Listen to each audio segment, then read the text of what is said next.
Sa dami ng lugar na maaari mong puntahan, bakit ka pababalik sa kalikasan?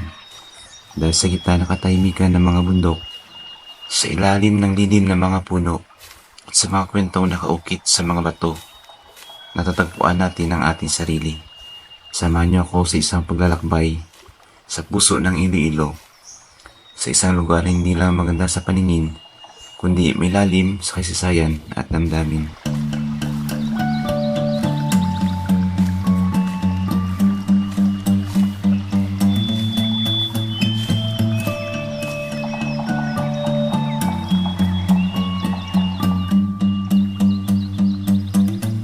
Matagal ko nang miningiti ang paglalakbay na ito. Sa wakas, narito na ako sa Dingle upang tuklasin ang isa sa mga natatagong yaman ng Western Visayas.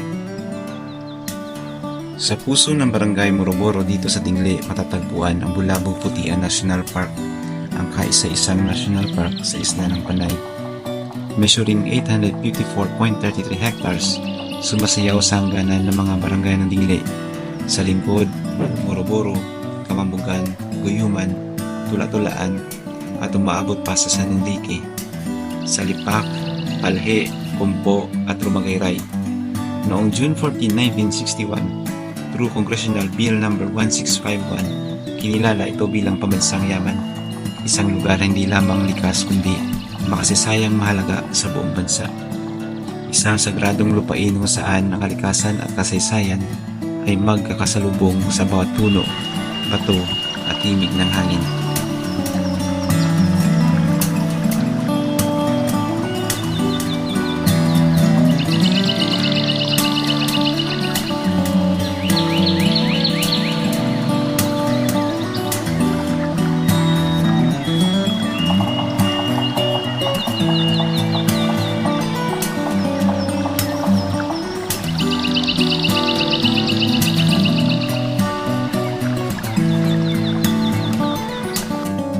Sinimulan ko ang aking paglalakad sa landas ng kagubatan. Tahimik akong sinalubong ng mga punong matagal nang nagbabantay. Mga saksi sa agos ng panahon at lihim ng lupa. Sa bawat takbang parang binubuksan ang mga paina ng isang matandang aklat. Na ang bawat bato, bawat aninong gumagalaw ay may sariling salaysay ng buhay at gunita.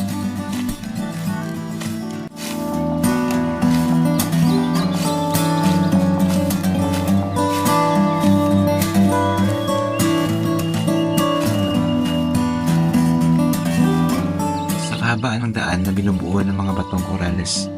Sasalubungin ka ng tanawing tila iginuwit ng panahon. Mga punong nara at mulabe na higit isang siglo na ang tanda. Nakatindig sa makabilang panig, waring mga tagapagpangalaga ng kagubatan. Ngunit ang tunay na hiyas ng landas ay ang punong dao. Isang katutubong puno na higit 135 years nang nananatiling matatag. Umaabot sa 50 metro ang taas at may habang 100 cm ang lapad sa dibdib. Isang dambuhala ng kalikasan na nagpapaalala sa atin kung gaano kalalim ang ugat ng ating kasaysayan.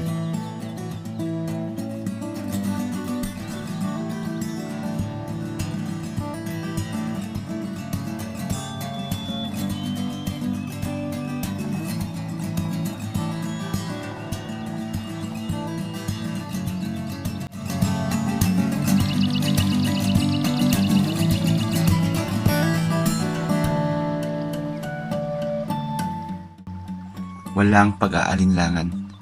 Hindi ito isang simpleng paglalakad sa parke. Ang landas sa gubat ay isang dambuhalang karanasang pumupukaw sa lahat ng pandama, kapanapanabik at puno ng bagong kamalayan. Para sa may mga pusong mapangahas ang handang sumuong sa pagod, naroon ang tunay na hiwaga. May higit 30 kuweba ng Bulabog Putian. 3 o 5 lamang ang inirekomendang pasukin ng mga bisita. Sapat na para mag-iwan ng di malilimutang alaala. Humanga ako sa limestone formations na tatangi sa Iloilo. Sa harap ng mga batong lika ng panahon, naramdaman ko kung gaano ako kaliit at konektado sa mas malawak na mundo.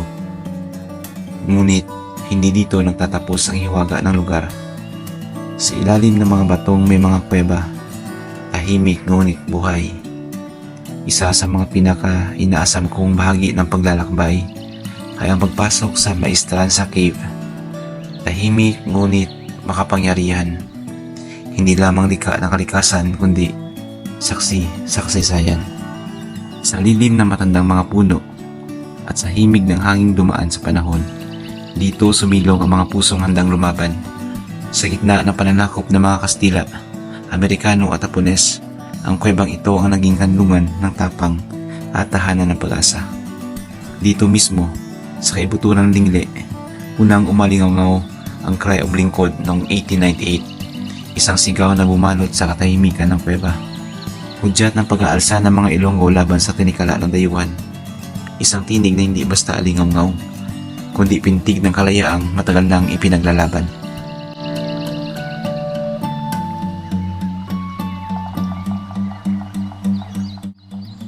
Sa bawat akbang sa landas, sumalubong sa akin ang buhay na tahimik na nananahan sa gubat.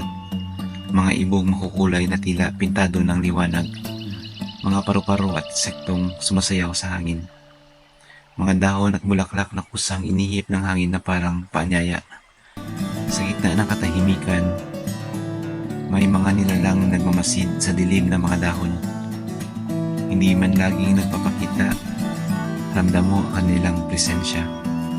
Paalala ito na ang kalikasan ay buhay, humihinga, kumikilos, at patuloy na nagpapakilala sa mga handang makinig.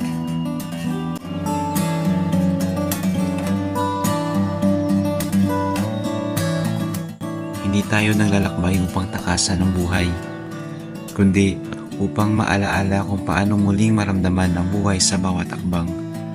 Bulabog-Butian National Park, hindi lamang isang lugar na tinatanaw, kundi isang dambanang nararamdaman, natututuhan at binabalik-balikan sa alaala.